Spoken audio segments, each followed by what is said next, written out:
the authority on the subject of personal brand business. Guys, what's up and welcome to the Digital Agency Hacker Podcast. Everything you need to know to grow and scale a sustainable, a healthy digital marketing agency. Today, I'm super pumped to welcome my friend Chris Ducker to the show. So without any further ado, let's just dive right in.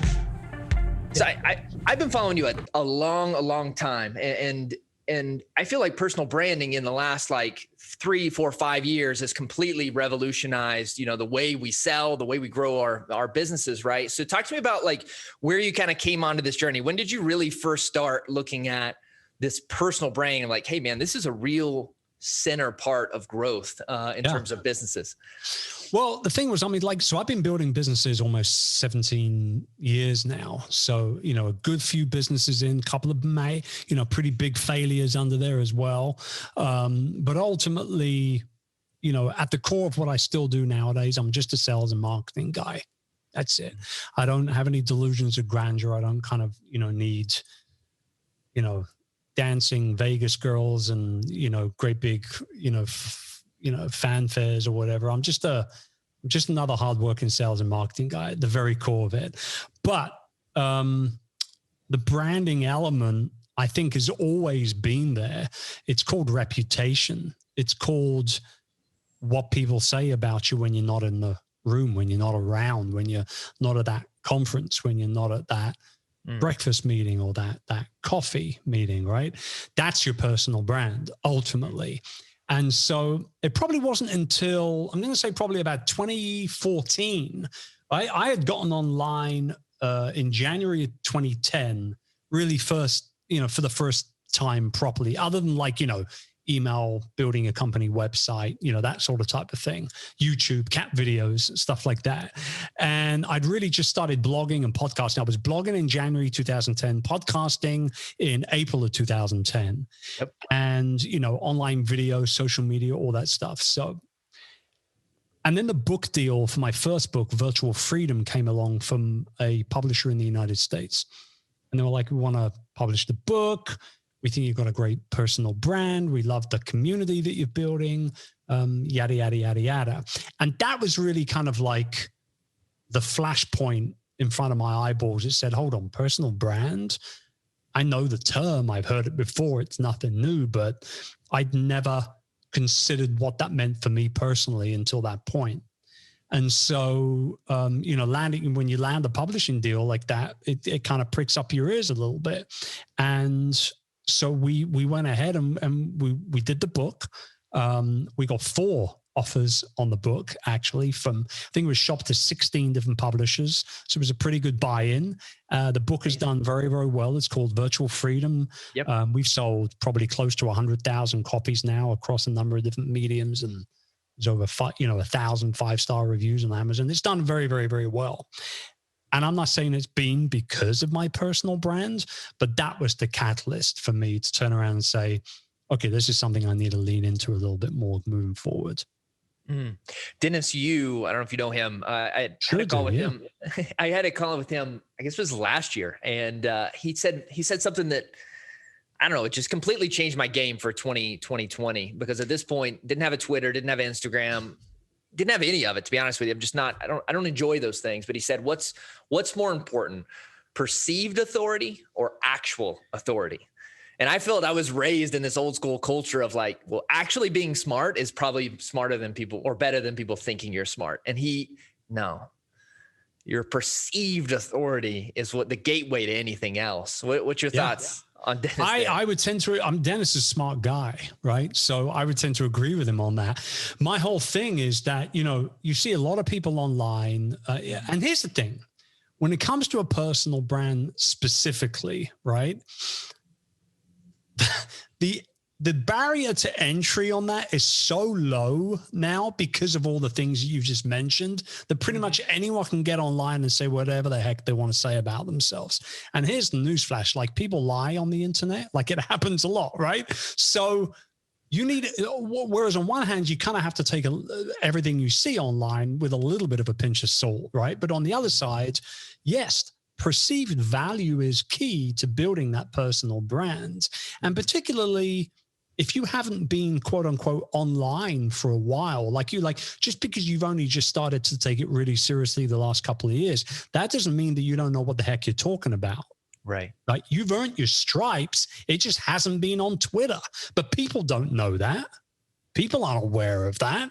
And so the perceived value that you put out into the ethos, it has to be, real to other people when they come across. However, obviously, if you can back it up with genuine, real experience and know-how, then, that's a bonus, obviously. But I think, this is the issue, is that because that barrier to entry is so low, the market's become flooded. But one thing is for sure, you throw enough spaghetti on the wall, some of it's going to end up sticking, and it's people like you and I and other real true blue experts that are out there that will end up sticking, because we have that stickiness effect. We know what we're talking about at the end of the day. I think it's funny. In fact, that's what I think. One of the things that bothered me when I was first getting out there is I would listen to all these guys, talk about how they grow their agency, and I would be like, man, what? What do you mean? Like you need, and they would talk about like virtual assistants and all these different types of things. Right. And there was a lot of stuff I agreed with, but there's a lot of stuff that I was like, that just cannot be real. It cannot be true. It's definitely not a part of our success, in scaling and growing. Let me ask you, what you're first getting started. For me, I was scared to death. I was scared of what my parents would think. I was scared of what my friends would think. Like, who the crap are you? Why are you posting this junk on TikTok and all this stuff? Any thoughts and ideas on getting over that, or do you need to get over it, or, I think, if you're going to worry about if you want to be a successful business person, regardless what industry you're in, you can be in the agency world, you can be in the entertainment, it doesn't matter. If you want to be successful in life and a business, if you're going to worry about what other people are going to say about you, you got bigger problems to deal with. That's what I think, because there's always going to be people out there that think you shouldn't be saying what you're saying. There's always going to be people out there that think you shouldn't be in the position that you're in. And 9 times out of 10, it's just plain good old jealousy most of the time. And that other 1 time out of 10, they just don't know what they're talking about. That's my mindset. And I was talking to one of my coaching clients just at the end of last week. We had a call with each other, and he's had the best year in 20 years in business over the last year working with me. And he said to me, like, I feel bad about that, Chris. Like, I feel bad at the end of 2020 that I'm sitting here, and actually he's an agency guy, and sitting here and saying, I've had the best year, revenue, margin, experience. Like, I've had the best year of my career throughout 2020, where a lot of the people in the world have struggled. I feel bad. I say, you should not feel bad about that, because you've put in the time to have that best year ever. This is not an overnight success. No, like, your overnight success has been 20 years coming. Yeah. So I think really it just comes down to, like, it's a mental bandwidth thing. I think a lot of the time as well, like, people, if they're running low on bandwidth, they'll allow other things to kind of manifest in the back of their minds based on what other people say. But I'm just a big believer. I literally don't listen to them. I don't listen to people like that. Never have done, never will. If I did, I wouldn't be where I am now. Fact. You mentioned something about success there, and I was thinking this morning on the car ride in, and so this is going to be completely off topic a little bit, but it hit me like, dude, we can go down any rabbit hole you want with me. Trust me.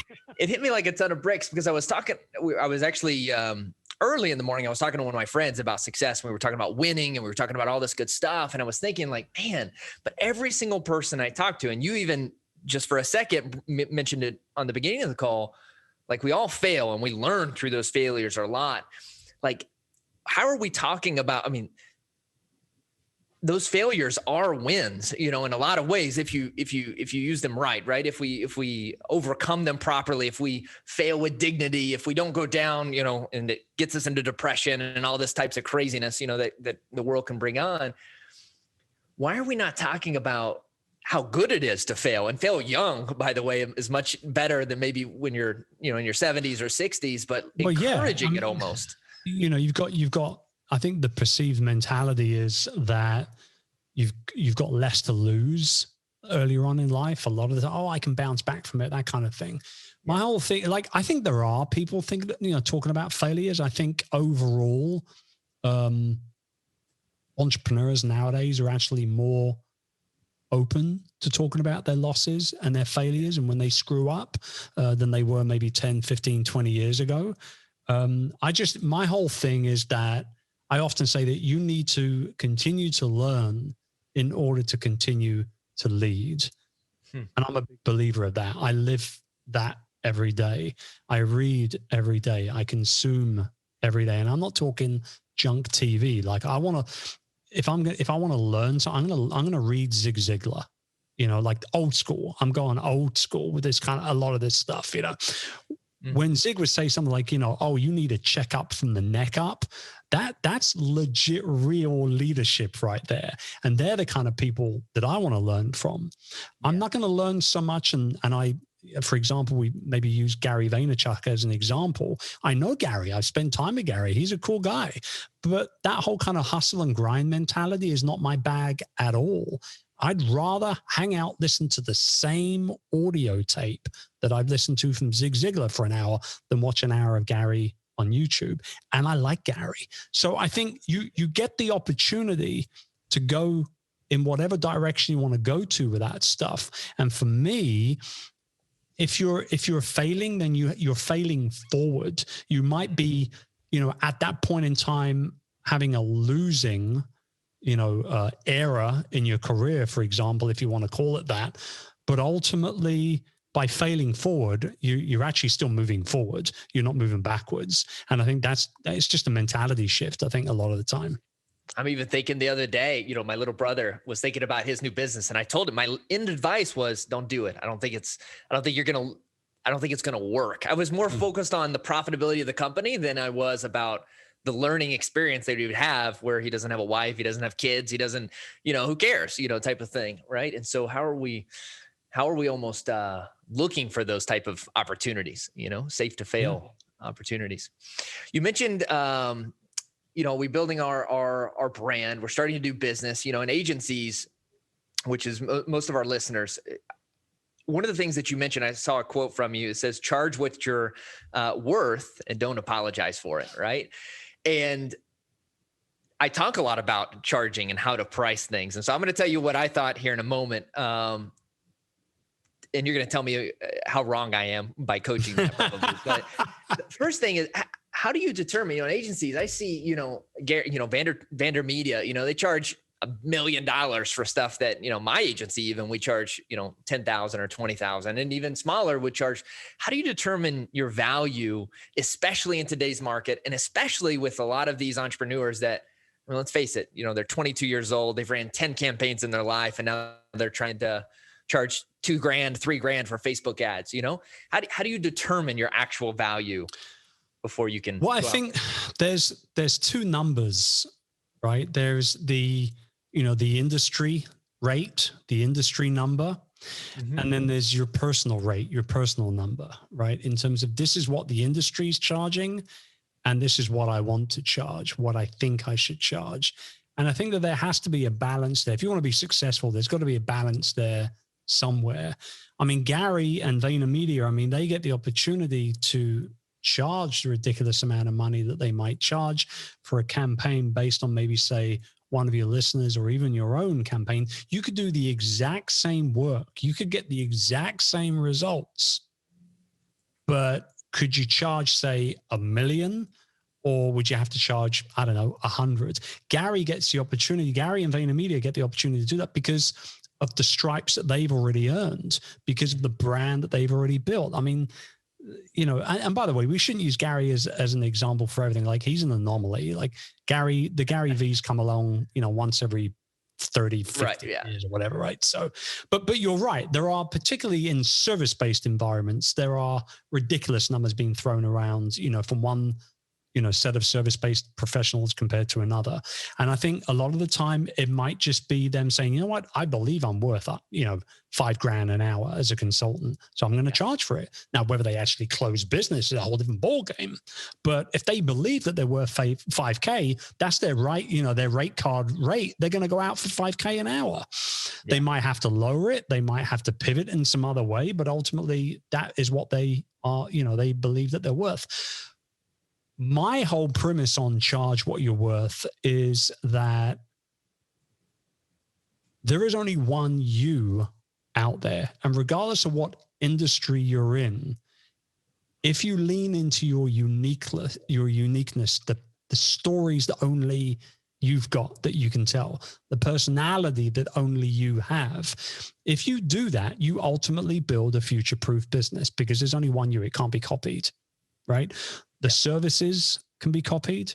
The prices can be copied. All that stuff can be copied. But ultimately, there's only one you doing what you do. And so charge what you're worth for me. Yes, you've got to be realistic about it. But I think that you should genuinely be true to yourself and charge what you believe based on your experience, based on your Rolodex, based on the results that you can get for your clients. You should charge based on all of those things. Let me ask you. So my specific suggestion along time, because I think time is the factor here, right? Mm-hmm. Especially for those new agencies, a lot of times all they have is time. They have 2 clients, 3 clients. Again, most of these guys are 22, 23, just getting started. I like to always divide it up, right? So let's it's a math equation. So let's say that you want to work 20 hours doing fulfillment and 20 hours doing sales, right? If I have 1 client and I'm going to charge a normal rate, whatever Reach Local or Scorpion or whatever they charge, right? I'm not going to charge the boutique pricing. And with every client, I'm dividing that up over time, right? So even if that client takes me 20 hours to do, I've got it. I would rather make $1 for 20 hours straight than 50 cents for, less time, so to speak, right? Sure. And so the idea here with the math is that as soon as I fill up the 20 hours, then what do? Now I increase my price, but I don't increase my price until I've fully filled up my allocated time. What I see, I see so many people that they only have 3 clients. They only have 2 clients. They only have 4 clients, and they're trying to get these boutique, and they're not getting the experience that comes along with managing 5, 10, 20, 30, 40 clients. What are your thoughts? I agree with you to a certain degree, because that's your, if you were to sign up and work with me as a coach, my job is not to try and convince that you're wrong and that I'm right. My job is to lead you in a direction that you feel the most confident and the most, positive about, right? Yeah. Yes, I'll be there to kind of pick you up if you end up, losing and dusting you off a little bit and giving you some advice. But ultimately, it's pretty subjective if you think about it. Like, I think pricing is one of the big topics in the world. Maybe pricing and talent, like art, for example, right? So one of the things that I do in my spare time is I sketch. I'm an urban sketcher. I like to go out and I like to sketch buildings. That's it. It's a nice way for me to be able to kind of bring in the creative side of my brain. My father was an architect, so I kind of get it from him. So I use that creative side of my brain and not so much the analytical kind of business brain, part of brain. And it's my way of being able to kind of just, recharge a little bit and things like that. But for example, I might go out and draw what I believe is a phenomenal sketch of Big Ben and the Houses of Parliament. Everybody knows those buildings. They all know roughly what they look like. If I show you something that I feel is really, really good, and you might look at it and think, my God, that's terrible. Or it could be vice versa. You might say, this is amazing. And I'll be like, it took me 15 minutes. Like I was just waiting for my bus. So it's quite subjective. I think pricing is like that as well. And this is one of the reasons why I think that, it's always a lot easier to go in with the mentality, I believe anyway, particularly at the beginning of your game, of genuinely charging what you believe you are worth from a time perspective. And you could break it down like if you were to go say, well, my revenue target for the next 12 months is I don't know, 75K, for example, right? So next 12 months, I want to make 75K. Well, you reverse engineer that back, it's going to come out at just over 6K a month. Reverse engineer that back even further, you'll be at, my maths isn't that great, but I'm going to say about $1,500 a week. So now, you know, roughly by going further, you divide that number with how many actual hours you want to work. You might want to work 60 hours. You might want to work only 20 or 30, whatever that comes out at, that's your hourly rate. Well, if it's going to take me, you know, 20 hours to work on this client's, you know, campaign, well, I'm going to be charging X amount for that campaign based on X amount per hour. So yeah, it's a very, very subjective matter, pricing, and probably one of the most interesting, exciting, and excruciatingly painful subjects to get your head around as a business owner as well. It's something that, man, I mean, we've launched new products, and I mean, the difference between, you know, $1,099 and $979, I mean, can be the ability to be scalable. Absolutely. And the ability to never sell anything. It's the methodology around pricing nowadays with the upsells and then the bumps and the you know, like all, it's insane. I've got some partners that are crazy, a heck of a lot smarter than I am on those subject matters, but it's interesting. If it was up to me, I'd just give it all away, and Lord willing, I would just somehow food would just end up on my table or something like that.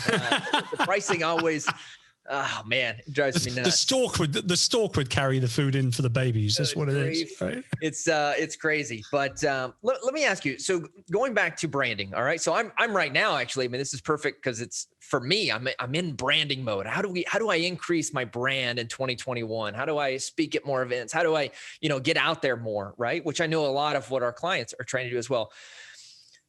Do you think branding, you know, obviously social media is the big kind of thing about branding. I see it like social media, but then you also have, you know, different, trying to get into different publications and articles and writers for Youpreneur and all these different types of things. Do you feel that you should start in social media, or should you be going to get a PR person and be getting these other things to help launch, I guess, so to speak? Yeah, don't spend money on PR people, particularly right at the beginning of career. That's not going to be a worthy investment of your money.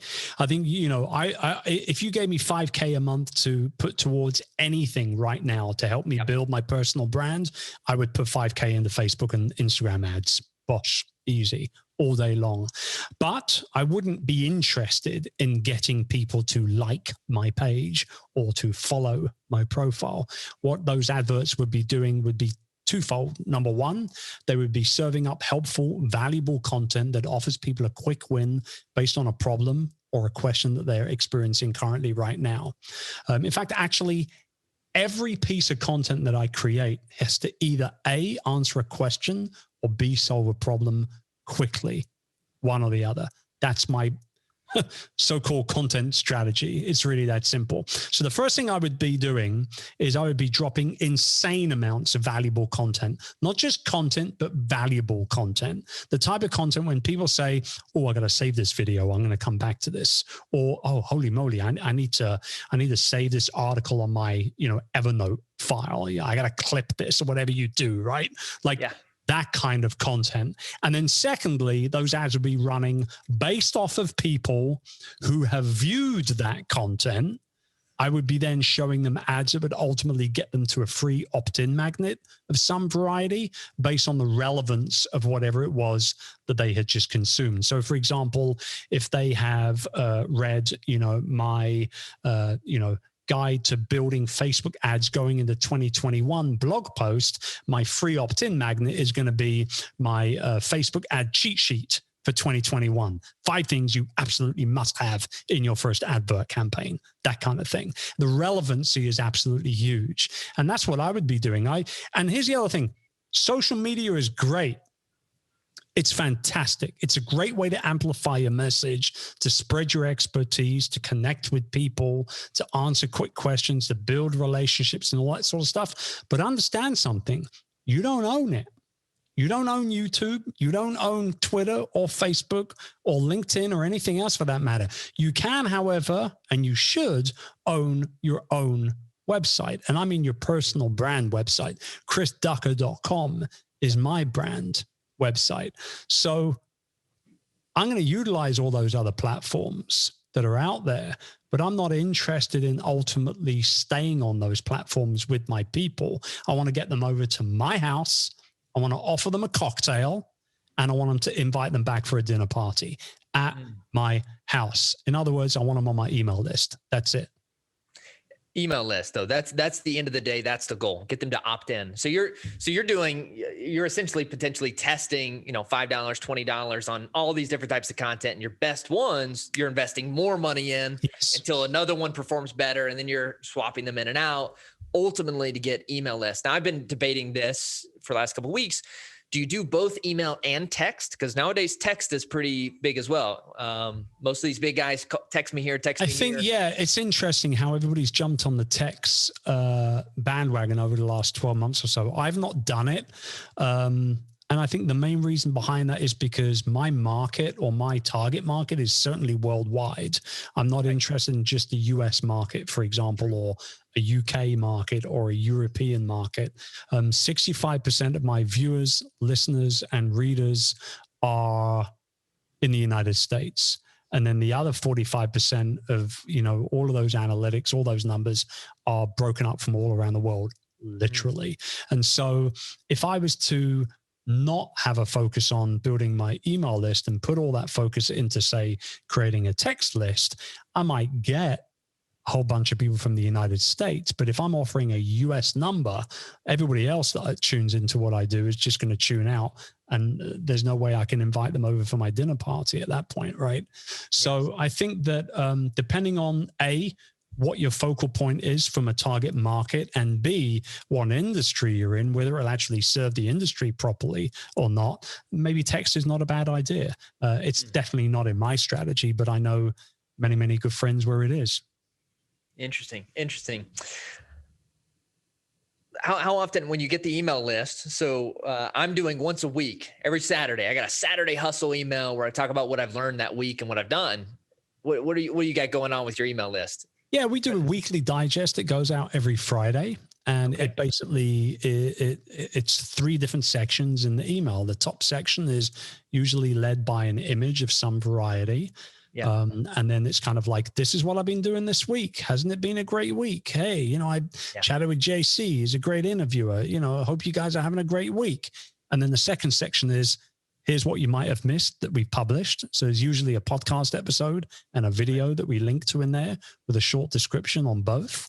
And then we have our resource of the week. So that can be a piece of software. Maybe there's an affiliate link in there. Maybe it's a book. Maybe it's a video that I've seen.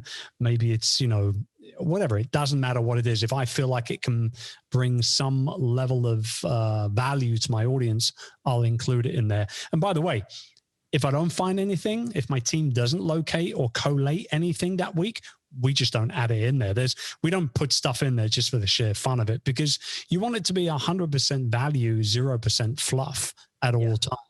And I'm not interested in that. And we do that. And then obviously, as and when we might, do any launches or run any promotions or, put programs together. Right now we just opened the doors to our Youpreneur incubator, which is our coaching and mastermind program. So if you're on my list, you're going to get a few emails about that in the next couple of weeks. It's going to happen. Yeah, I love it. One last question, Chris. And I ask this to everyone I meet up with. We're big on commitments here at Height. Like, what are you committed to? What's the thing that we always give the analogy of, like, I don't know, McDonald's and your kids, right? If I asked you if you would go to work at McDonald's tomorrow, Chris, you would say, no, not a chance. But if I said, if your kids were hungry, would you go work at McDonald's? Without a doubt, right? Like when we're committed to things that are big, it enables us to overcome and justify any, we don't have the pride. We just get it done, right? What are you committed to right now in your life? I know you're a family guy, you got 4 kids, but what are you committed to ultimately over the next 40, 50 years? Well, it's serving, I think above and beyond everything else. I believe if you sell first, the sale will happen all by itself. So you serve first, you sell later. And it's funny you say the next 40, 50 years, you're being very flattering there. Here I am, a guy in my late 40s. I actually have zero intention of ever, quote unquote, working after my 55th birthday. Okay. My retirement age has been 55 since I was probably, I don't know, 22, 23 years old, I think, when I sat down with like a career coach for the first time. Now, that doesn't mean, and I think it's important to clarify this point, that doesn't mean that A, I won't own and operate businesses. I very well could do. B, it might, it doesn't necessarily mean that I'm not going to be involved in those businesses or in investing and advising other. I invest and advise in several different businesses already as well. What I mean is by the time I get to 55, I don't want to have to work for a living, so to speak. I want all the work that I've done up to that point in my life to ultimately start reaping benefits for me in a very, very passive manner. And so, 30, 40 years, man, I just want to I want to go to Disneyland. You know what I mean? Like, I just want to go have fun with my kids and be around and be a bit of a goofball and go sketching and doing all the fun stuff that I do. I do not want to have to worry about working, so to speak, 30 years from now. But for me, right now, it's serving. I am serving our community, I'm serving our people, I'm serving our clients. And if I can be of value to them, that for me is the one big driving factor. I did a book signing about 2 years ago in New York, and there was a guy who was right at the end of the queue. I've been signing books for about an hour or so, maybe a little longer. And he came up to me, and by the time he had actually reached the front of the queue, there was only a few people behind him. And before he even said anything, he started crying. And I said to him, dude, what's going on? Like, dry your eyes. Like, what's going on here? And he said, I want you to know that your book changed my life. Mm. And here's the thing, as an author, particularly if you write books that kind of inspire people to make changes in their lives, you might hear that sort of type of thing pretty regularly. You don't want to take it for granted, but I'd heard it before. But I always ask the same question. How did the book change your life? I'm curious to know. And he told me a story about how his wife had been diagnosed with terminal cancer in her early 30s, had died and left behind a 3 or 4 year old daughter at the time. And because of my first book, Virtual Freedom, which taught people how to build teams of VAs and remote employees, yep, he was able to build a team, a small team, only 3 or 4 people, that could ultimately help him fuel the day-to-day running and operation of his business so that he could be there for his daughter more and not be trapped at a desk working 16 hours a day trying to grow his business, right? That's what I want to do. I want to serve people like that. If I can hear, 100 stories like that in the next 10 years before I decide to hang up the cape, I'll be happy. That's awesome, man. We're going to end it there. Because that right there, brother, that's what it's all about, right? I think, yeah. I love that. How do we serve the world around us? And we had more people that bought into that idea, man, the world would be just, it'd be a much better place, wouldn't it? So that's right. Absolutely. And, agency owners, you're all in a very unique position to be able to do that through the work that you do, is to serve your customers. Yes, to enable their businesses to grow in order to, serve their customers better, more intently, more professionally, whatever you want to put on it. Like, I know a lot of people that run agencies, like, they're very dynamic, very hardworking, very energetic employees and business owners in the agency world. And I think, they are, that right there, that type of individual is ultimately going to save the world in the next 100 years. Like, we're in a very unique spot right now in terms of the way that the human race has developed over the last 50, 100 years. And, entrepreneurs, maybe entrepreneurs and scientists, like, we fundamentally have made it all happen, and we will continue to do likewise. I love it, man. I love it. If you just go to Google Chris Ducker, this guy will come up, his website, everything about him. Youpreneur. I'm excited to read it. I have to admit, I haven't read it yet, but it is ordered, and I'm excited to pick it up and dive into it and learn about your mastermind. Everything's on your website. It's very detailed, sure. Lots of different ways to work with you. Is there a preferred social media? Where are you at the most on social right now? Personally, probably Instagram. Yeah. Okay. I'm a pretty visual guy, and I like, kind of, if I'm going to consume anything on social, I don't consume much, but maybe 10, 15 minutes a day, I'm on Instagram, kind of just wrapping off a few answers to people's questions and that sort of type of thing. And the team, I'm present everywhere, but the team ultimately manages pretty much everything everywhere else. Instagram, where it's at. I love it. I love it, brother. Well, I appreciate your time, energy, and look forward to connecting in the future. All right. Thank you, man. Thanks for having me. Yeah, buddy.